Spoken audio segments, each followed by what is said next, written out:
Baik, pada bagian ini kita akan membahas mengenai Java Server Page, salah satu teknologi di Java yang juga digunakan untuk pengembangan web. Kita lihat apa itu JSP.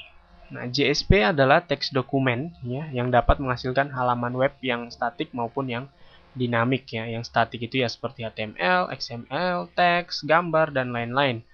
Yang dinamik ya Java kode yang kita sisipkan ke dalam halaman JSP. Kemudian, bagaimana kalau kita bandingkan JSP dan Servlet ya?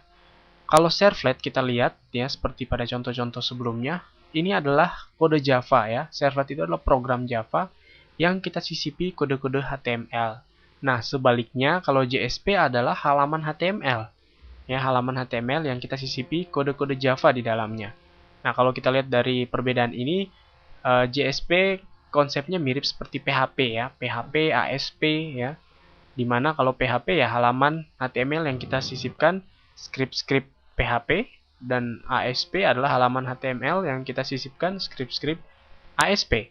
Nah, demikian juga dengan JSP adalah halaman HTML yang kita sisipkan kode-kode Java di dalamnya.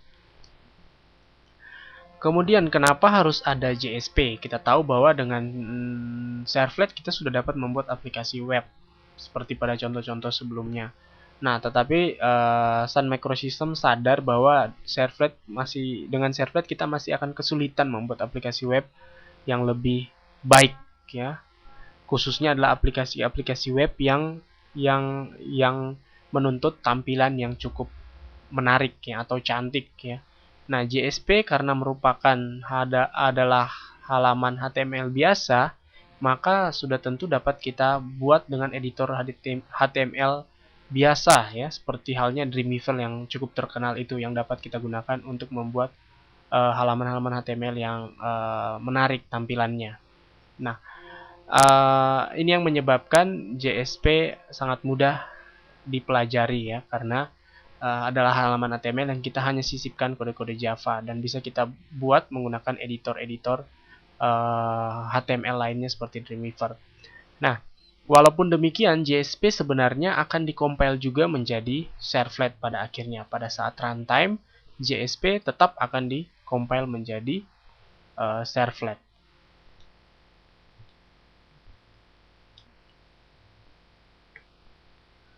Nah, contoh sederhana dari sebuah halaman JSP ya, seperti yang ada di sini. Halaman JSP yang ada di sini adalah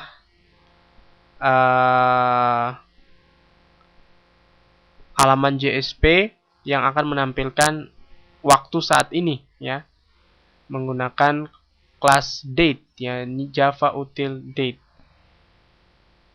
Java util date. Nah, Anda bisa mencobanya ya.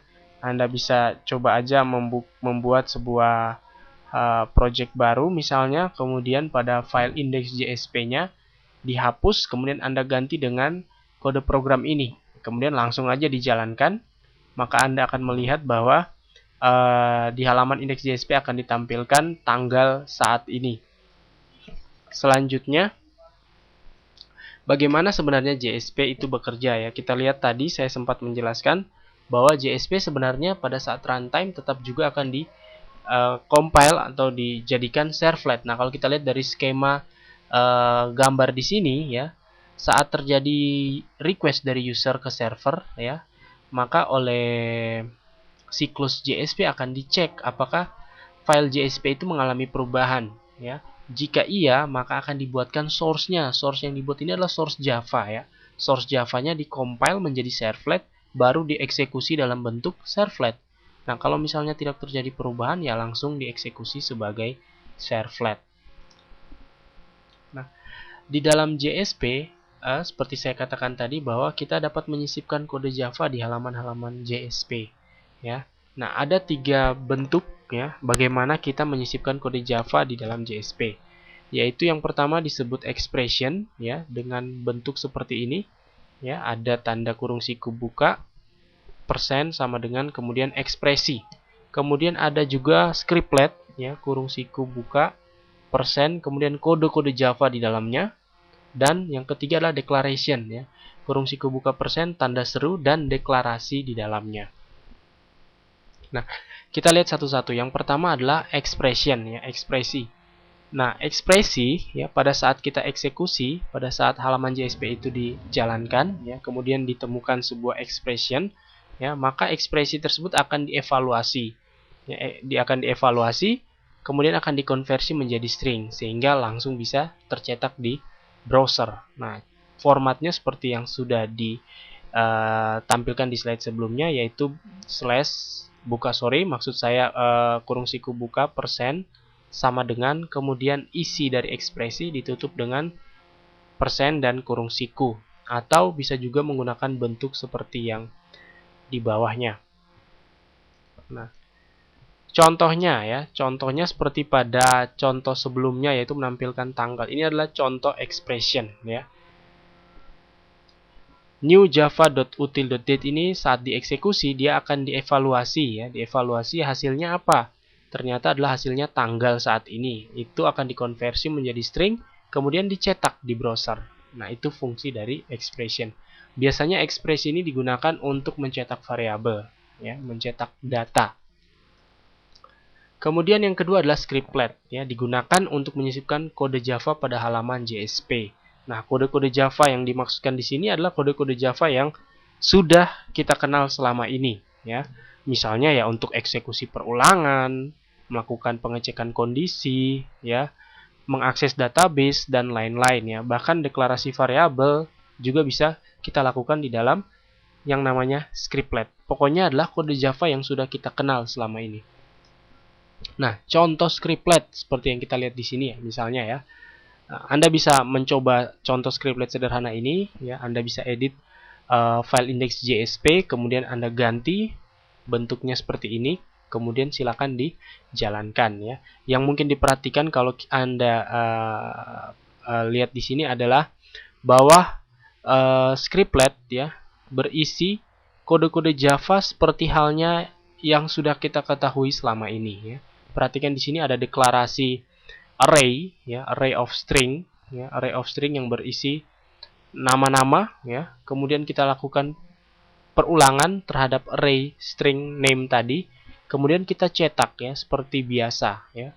Jadi kode-kode program yang ada di sini adalah kode-kode program Java yang seperti kita sudah kenal selama ini, ya. Itu adalah fungsi scriptlet, ya, menyisipkan kode Java ke dalam program. Nah, biasanya para programmer JSP kalau mau gampang ya, biar nggak repot-repot, kebanyakan menggunakan scriptlet ya untuk menyisipkan kode-kode Java di dalam halaman JSP.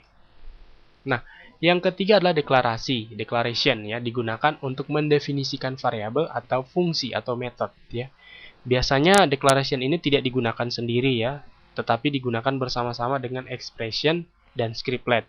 Format penggunaannya yaitu kurung siku buka persen dan ada tanda seru, ya. Kemudian di dalamnya adalah metode-metode atau deklarasi dari variabel-variabel, ya, kode-kode program untuk deklarasi metode dan variabel di dalamnya. Atau kita juga bisa menggunakan bentuk pendeklarasian seperti di bawah ini.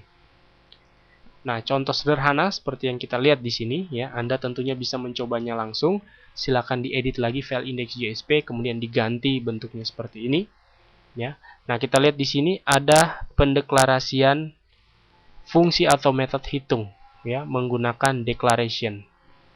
Oke, fungsi private double hitung, ya, ini. Kemudian deklarasi fungsi ini kita akses menggunakan scriptlet. Oke, kita akses dari sini.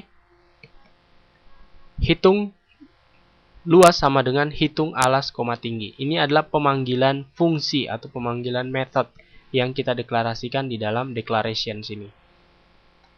Oke, Anda bisa mencobanya sendiri. Kemudian Anda juga bisa mencoba menambahkan berbagai jenis deklarasi di situ, deklarasi variabel atau deklarasi fungsi-fungsi yang lain. Nah, yang perlu kita perhatikan di sini juga di dalam scriptlet kita juga bisa membuat deklarasi variabel ya di sini. Nah, ini juga bisa kita pindahkan di sini untuk melakukan deklarasi, ya. Jadi intinya bahwa scriptlet itu bisa kita gunakan untuk apa saja ya, karena dia merupakan tempat menyisipkan kode Java. Jadi ya kode Java yang kita kenal kita sisipkan di situ bisa. Oke.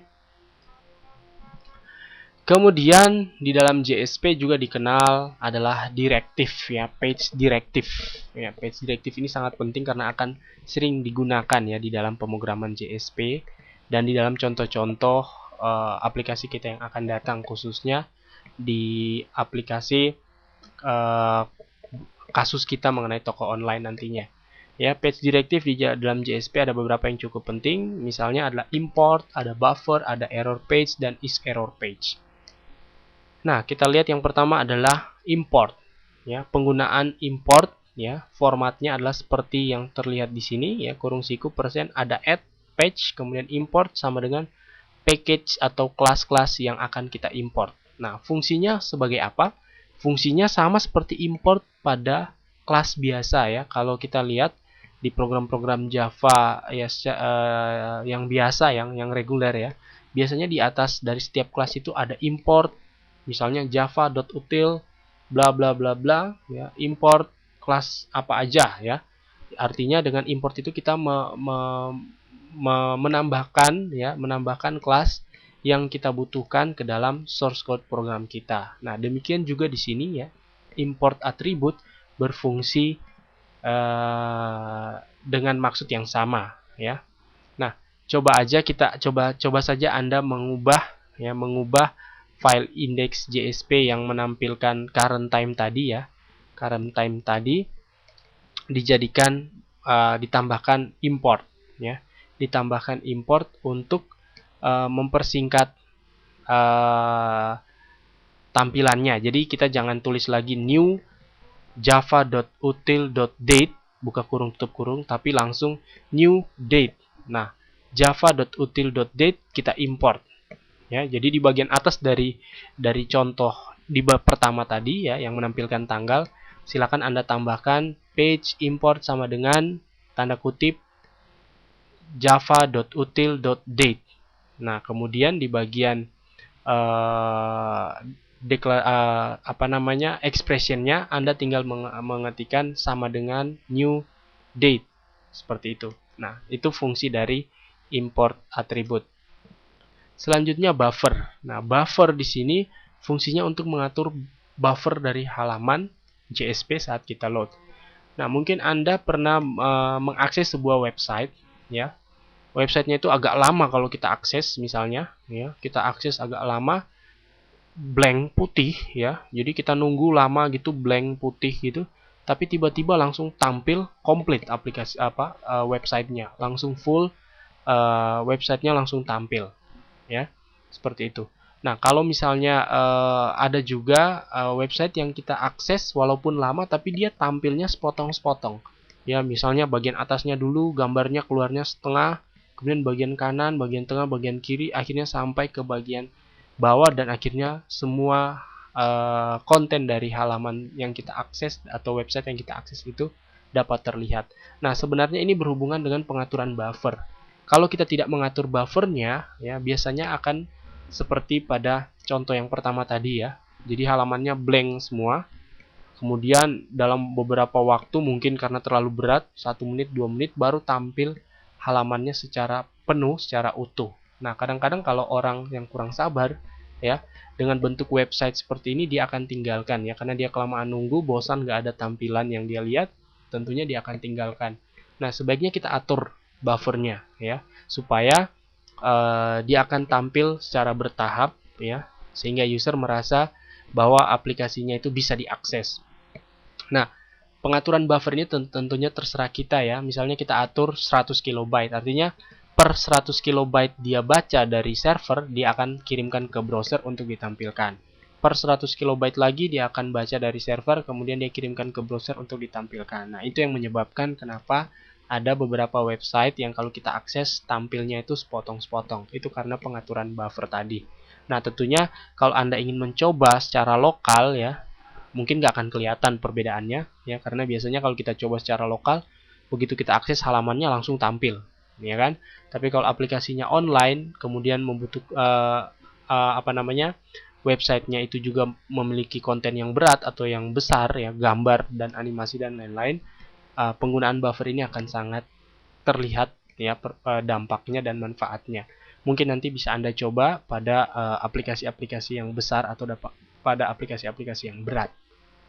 Yang penting sekarang kita tahu bahwa pengaturan buffer pada halaman JSP itu cukup penting. Selanjutnya adalah error page, ya. Kadang-kadang sebuah halaman web, ya, atau halaman aplikasi web, ya, saat kita akses itu terjadi masalah, ya. Mungkin di dalam halaman JSP itu terjadi satu program atau terjadi satu proses di dalam kode programnya yang menyebabkan terjadi kesalahan, atau kalau di Java istilahnya exception.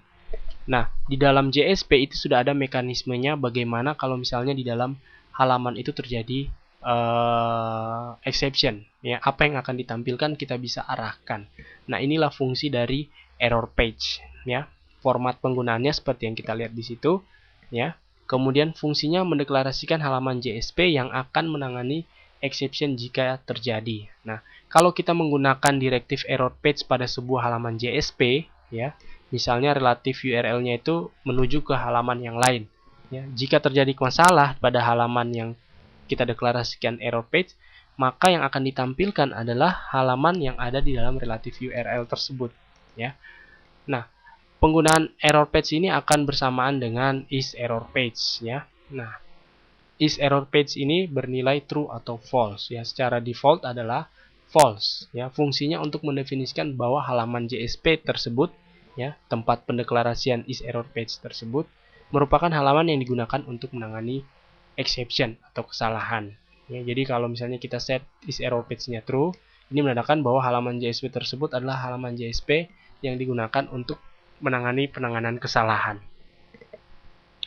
Nah, kita akan coba, ya, membuat aplikasi JSP, halaman JSP sederhana, ya, untuk menunjukkan fungsi dari error page dan is error page ini, ya. Ini adalah halaman indeksnya, ya. Kemudian ini adalah halaman error page-nya. Kita coba dalam program berikut ini.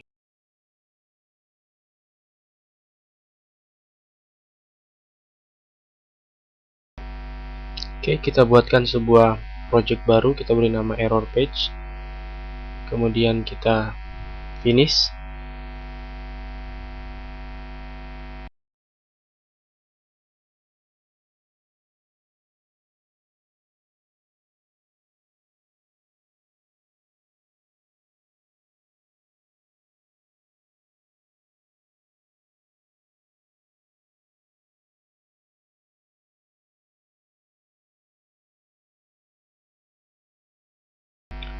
Nah, di index JSP kita tambahkan page directive error page, ya. Error page-nya adalah error.jsp, artinya apabila indeks JSP ini diakses kemudian terjadi masalah, maka error.jsp yang akan ditampilkan. Nah, kita buatkan lagi file error.jsp.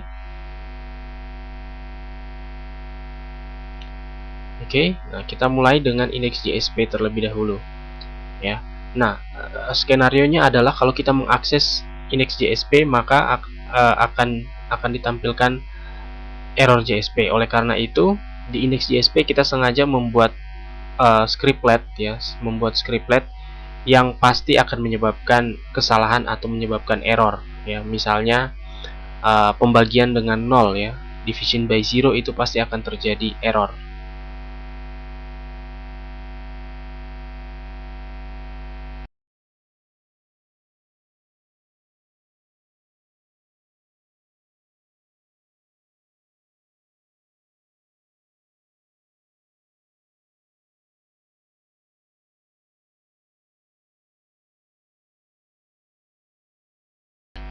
Nah, kemudian di halaman error JSP kita tambahkan page directive is error page sama dengan true. Ini menandakan bahwa file error.jsp ini adalah file untuk penanganan kesalahan atau exception. Nah, kita siapkan bentuknya kurang lebih seperti ini, sederhana aja, tentunya dapat disesuaikan, ya. Misalnya kalau kita ingin memberikan halaman error itu lebih menarik, ya, Anda bisa melakukan style dan macam-macam di situ. Nah, kita cetak exception, ya, yaitu objek yang sudah secara eksplisit ada di dalam JSP. Oke. Nah, kita coba sekarang untuk menjalankan aplikasinya.